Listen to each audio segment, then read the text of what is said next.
Hello बच्चों, कैसे हैं आप सब। I hope you all are doing great and I hope you all are happy, healthy and fine. Welcome back to your class.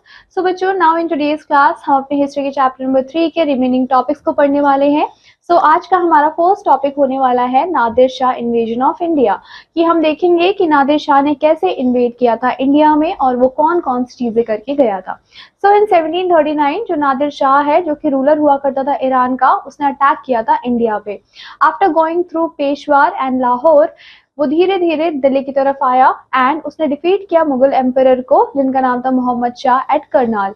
Next क्या किया बच्चों, नादिर शाह दिल्ली तक रीच कर गया था एंड उसने प्लंडर किया, उसने लूट लिया सारे इनॉमरस वेल्थ को and incorporating the renowned peacock throne and the Kohinoor diamond as well. इन सारी चीजों को लूट के वो चला गया। After butchering thousands of the innocent inhabitants of Delhi, तो दिल्ली में जो भी लोग रहते थे उनकी हत्या करने के बाद वो वापस अपनी कंट्री चला गया था।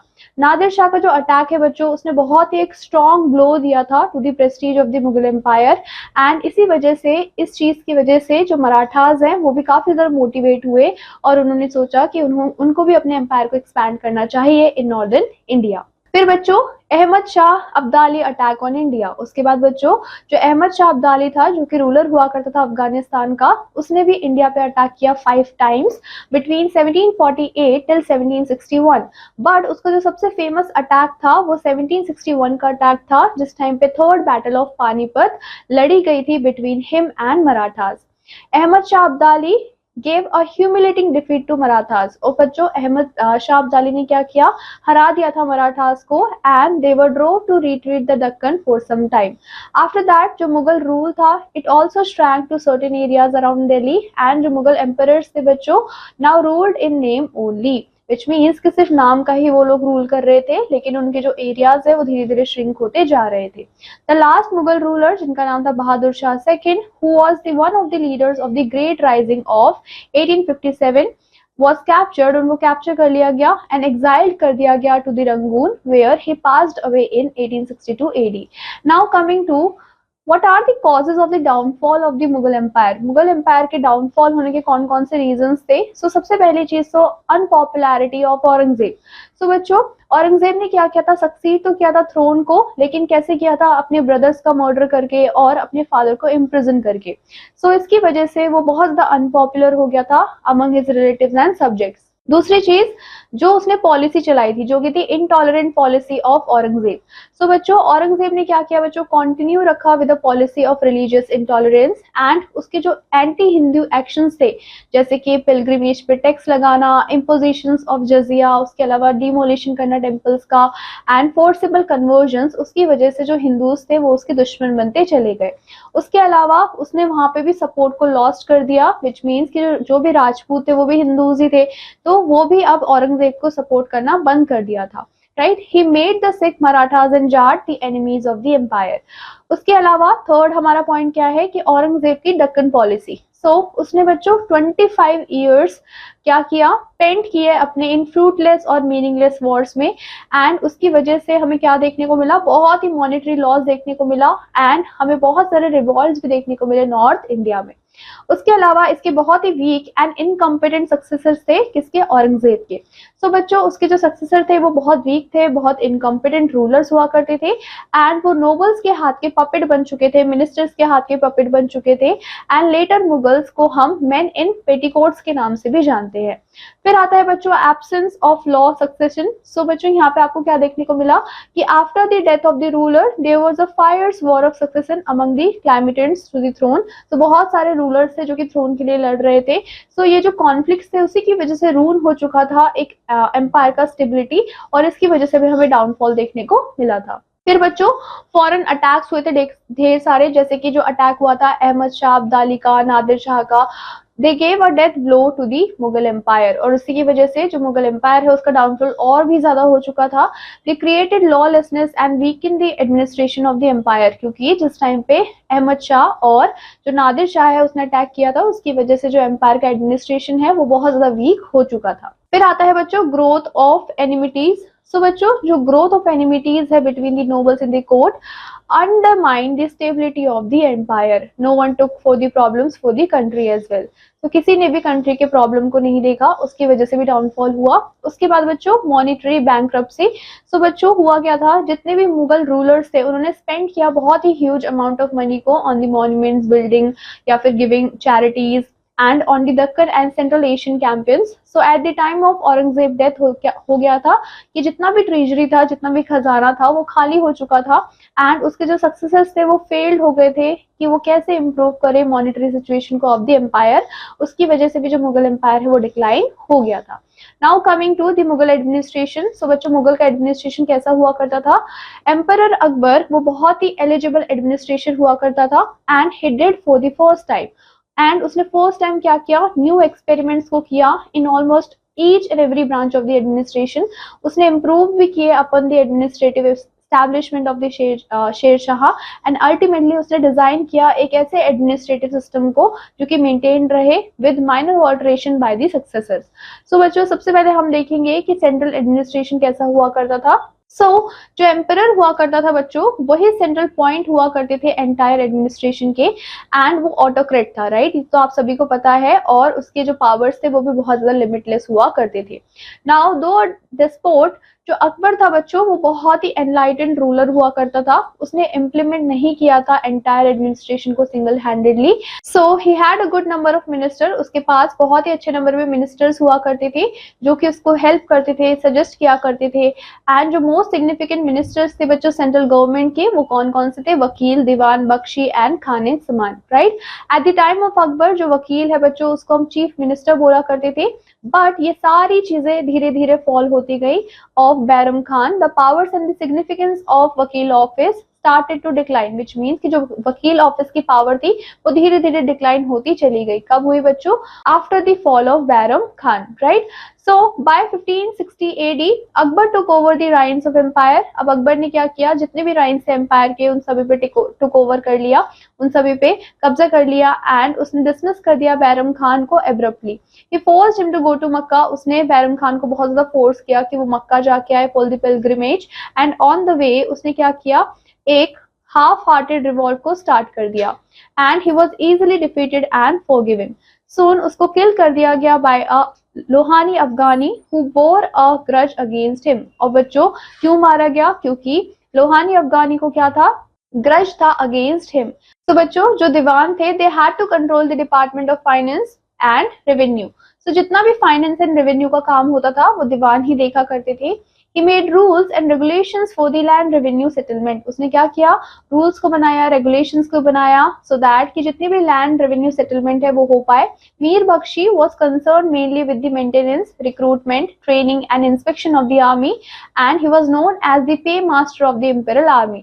अब बच्चों जो मीर बख्शी थे वो बहुत ज्यादा कंसर्न थे किस चीज को लेके कि कैसे मेंटेनेंस करना है, कैसे रिक्रूट करना है, कैसे ट्रेनिंग करनी है, कैसे इंस्पेक्शन करना है आर्मी का। एंड इसी वजह से उनको क्या बोला जाता था, पे मास्टर ऑफ इंपीरियल आर्मी के नाम से भी जाना जाता था।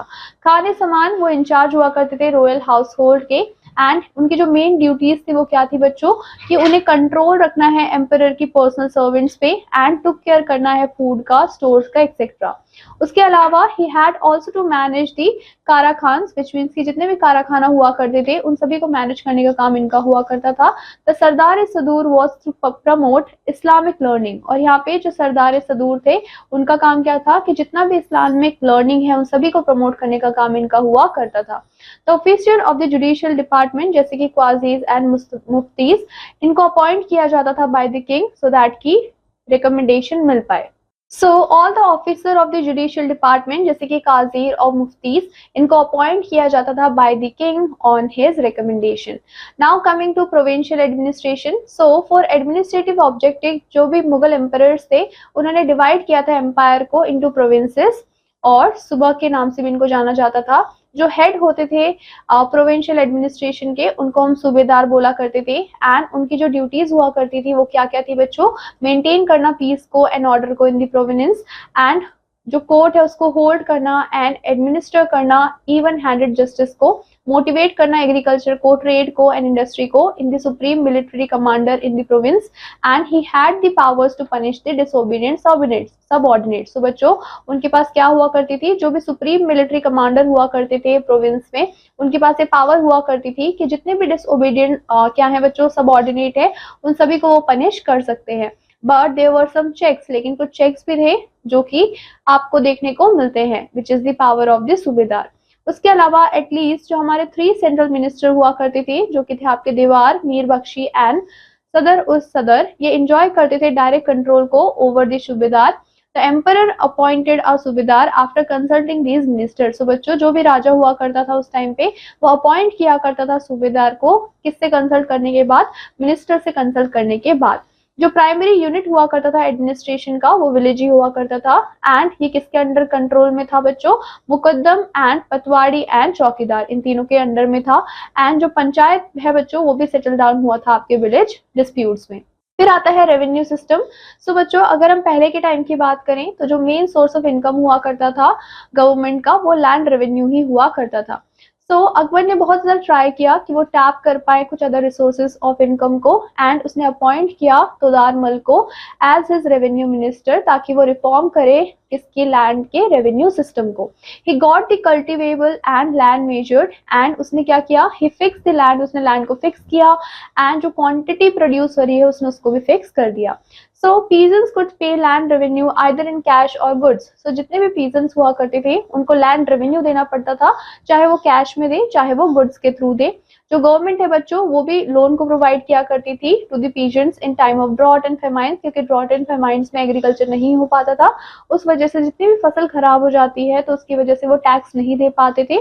सो इस केस में जो गवर्नमेंट होती थी वो भी जो लोन होता है वो दिया करती थी पीजेंट्स को। जो गवर्नमेंट होती थी बच्चों, वो लोन प्रोवाइड तो करती थी, but it undertook certain project for the improvement of irrigation and agriculture. उसके अलावा हमें कुछ ऐसे सर्टेन प्रोजेक्ट्स भी देखने को मिले जिससे कि इम्प्रूवमेंट हो जाए एग्रीकल्चर का और इरिगेशन का।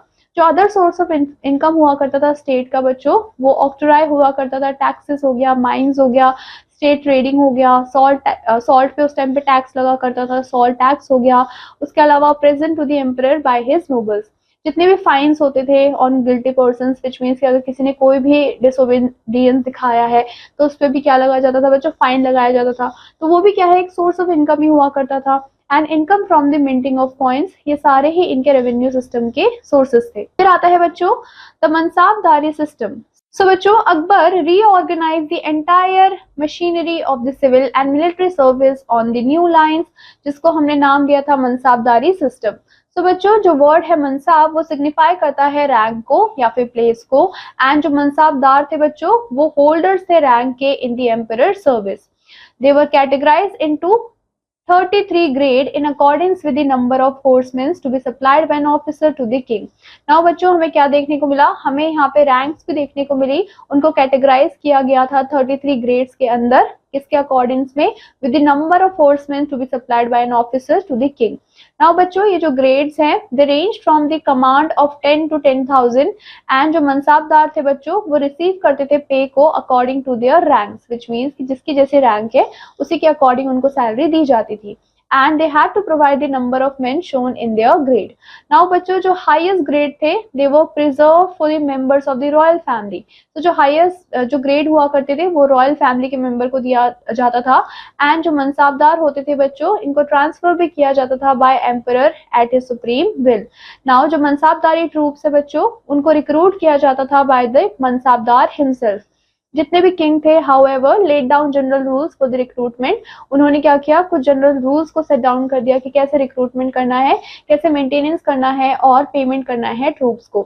To check the malpractices by the mansabdar, जितने भी डिस्क्रिप्टिव रोल्स थे ऑफ देयर सोल्जर्स उनको भी मेंटेन किया गया, एंड जो हॉर्सेस थे उनको भी ब्रांडेड किया गया, राइट।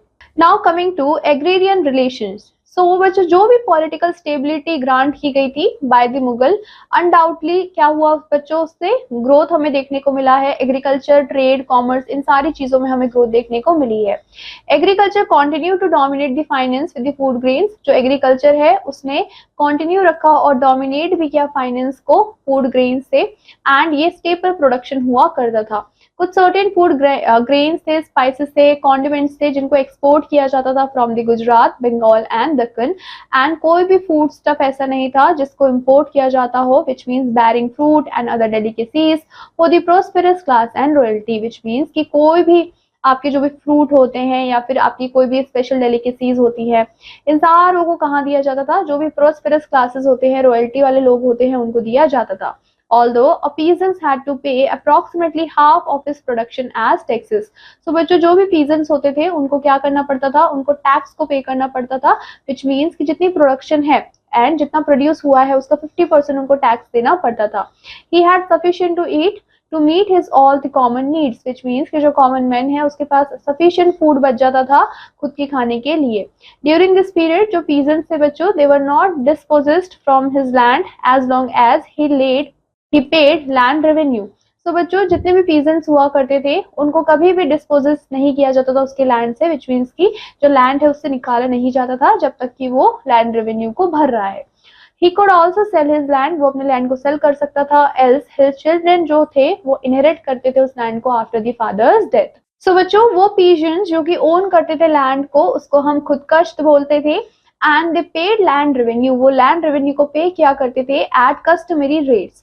उसके अलावा ये ओन करते थे लैंड को, बुलक्स को एंड प्लाउज को, एंड जितने भी पीजेंट्स होते थे जिनके अपने पास कोई भी लैंड नहीं हुआ करती थी, सो बुलक्स नहीं हुआ करते थे, प्लाउ नहीं हुआ करते थे, उनको भी क्या बोला गया, often titled the land of zamindars and could barely manage out in existence, which means कि जिनके पास भी लैंड नहीं होती थी वो क्या करते थे, वो जमींदार के लैंड पे काम किया करते थे और वो बेयरली ही अपने एक्सपेंस को खर्चा या फिर जो भी है उसको उठा पाते थे।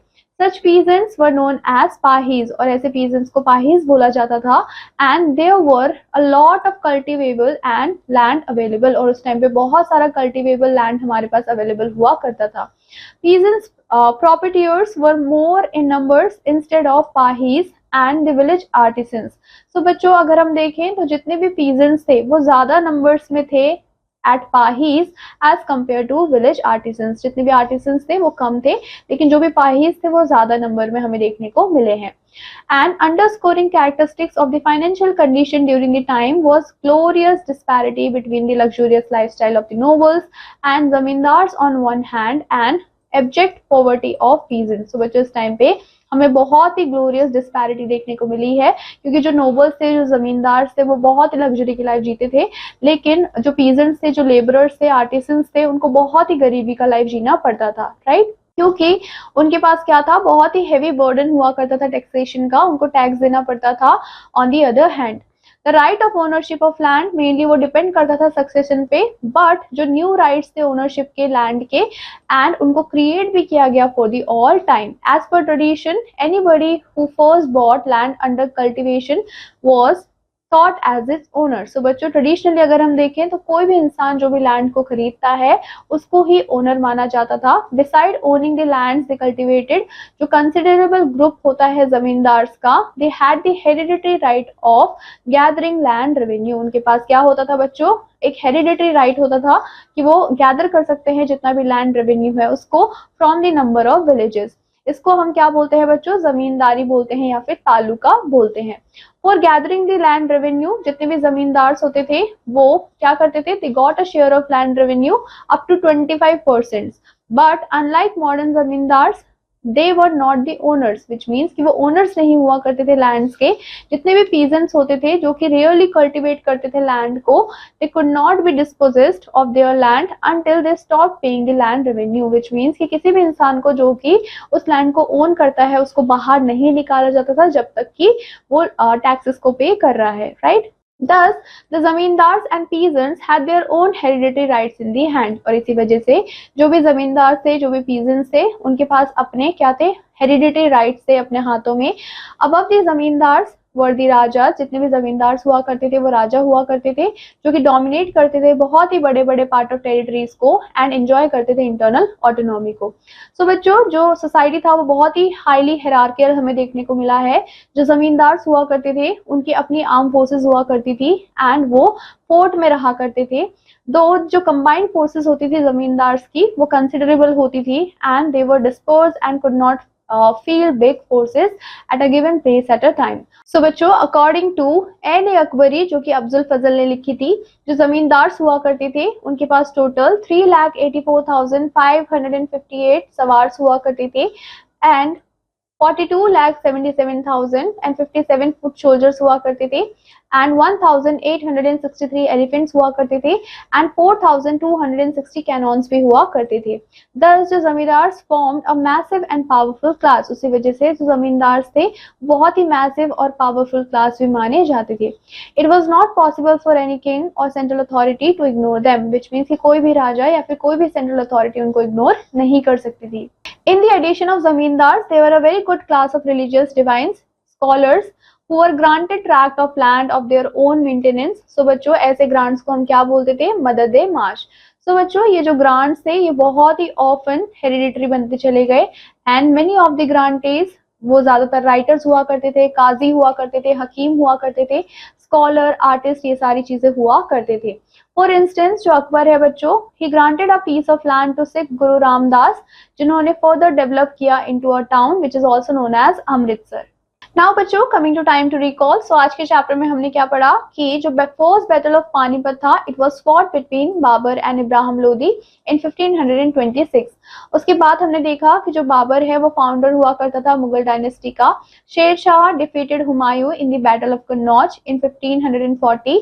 जो हुमायूं है उसने ऑक्यूपाई कर लिया था दिल्ली एंड आगरा को इन जुलाई 1555 एडी। जो सेकंड बैटल था बच्चों पानीपत का, वो भी लड़ा गया था between Akbar and Hemu in 1556 at Panipat.